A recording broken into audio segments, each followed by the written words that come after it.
We're going to be changing the hydraulic fluid in a M6800 Kubota 4-wheel drive. I have done this before and taken the back tire off. That is a pain in the butt to take off and put back on by yourself, so I'm going to try. The thing is, I got to get in there and get those two filters right there. And I can get it from underneath. It's tight, but it can be done. They're real long filters. They're 8 or 10 inches long. Both of them need to be replaced. Both of them are hydraulic filters. This Kubota takes 45 quarts of super UDT hydraulic fluid. So I've got 2 buckets under there, 2 5-gallon buckets to catch it. That's going to be 40 quarts. So I have also got to have another little pan or something to catch it, or a 3rd bucket. Anyway, we'll drain, the drain plug it's metric. I think it's about a 27 or something like that, 28. But we will, I don't have a metric quite that big, so we're going to go with a 1 1/4 inch, I believe it was. Fits good. We'll knock it out, change the hydraulic fluid. And one of the main reasons I was wanting to take that tire off is to make it easier, or possibly easier, for me to wrap these hoses. These hoses go under the tractor, and they're at the squeeze point right there. And as they snake back up in the tractor, there's another place where they go across a little pipe that's it's a rub point, also just like that is. So I'm gonna put that hydraulic wrap around it that I showed you in another video. I'll have a link to that below. I will also, and I'm just doing this while I've got it in here, and I'm going to be nasty, and I've got some cardboard down, and you know, so we'll just get it all done. Take these hoses loose here, wrap them up, and then I've got some sleeves. It's too tight in there to wrap them unless they're pulled off of here, unless they're undone. So I'll mark them as to which hose goes where, and then I'll wrap them, and then I've got some I bought some sleeve material, and I put the wrapping around it and sleeve material around it. Let me show you what I'm talking about with the sleeve material.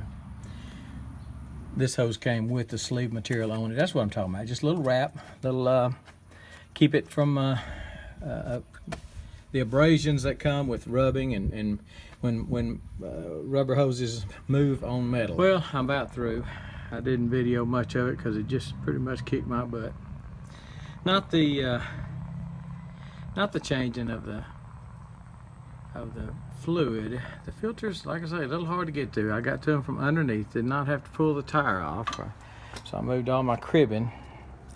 And by the way, if you're going to ever get up under a tractor, do not trust a jack. Put some cribbing under it, some wood, something. But here's what kicked my butt. I went ahead and put those, let me find it, hang on just a second. I put those spiral wraps and the sleeve material. Here's the package for those sleeves that I was talking about. Got them off Amazon. I'll put a link below to these sleeves, and also to the plastic wraps, those spiral wraps. If you've got hoses on your tractor that are going under the tractor, you need to have these on there. If you have hoses, just check all your hoses when you lift the loader, when you do anything. See if there's any place where there may be a rub, where that hose is rubbing against anything. Because when you work that hose, it moves just a little bit. I mean, it's just a minute bit, but after a while, it'll rub a hole in that hose. Hoses are expensive. Protect them. There's one way to do it. Look below for the link. Had to pull these hoses loose. Hard to get to up in there. It's just hard to get a big wrench up in there, because that's about a 7/8 or something. And anyway, got it done. Drained it. Got 2 buckets of hydraulic fluid. Be taking that to the recycling place. That's 40 quarts. It takes 45, so I've got 5 quarts. Apparently, because it was full, I've got 5 quarts up in here, up in these hoses and stuff. And anyway, we'll put the stuff back in.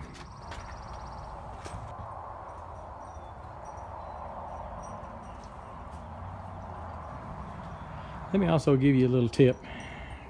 I've got a mess to clean up here. But it would have been a much bigger mess had I not kept some cardboard. Anytime you get a new refrigerator, other appliance, whatever, if you're working on equipment or even working on a car, changing oil in a car, keep the cardboard. Keep the big sheets of cardboard. They come in handy. This concrete slab would be a mess if it weren't for the cardboard. There may be a little bit underneath it. I hadn't pulled it up yet. Why don't we just do that? I overlapped it. Nothing. All right. Very good. So throw the cardboard away. You're done. No problems, no stains, nothing you got to wipe up. Keep your old cardboard. It's a good tip. All right. Sorry I didn't get up under there and show you all the grizzly, gooey, messy stuff, but whew, it was messy. Glad I got my hoses done though. Let's do one little walk around real quick. I'm gonna walk around real quick. Don't gripe because I'm jerking the camera. But I am so proud to get them hoses done. I mean, I am proud because right there where they go, that is a pinch point, a rub point. And now I have got that spiral wrap on it and the cloth sleeve there. So, or it's probably not cloth, probably some kind of polymer or something. I don't know. I don't know what it is. Anyway, got those. So I got 2 layers of protection. You know, the hose, sooner or later the hose is going to fail, but it won't be because they rubbed, or at least won't be because they rubbed from now on. They rubbed a little bit maybe before I got these fixed. Anyway, talk too long. We got her done. We're going.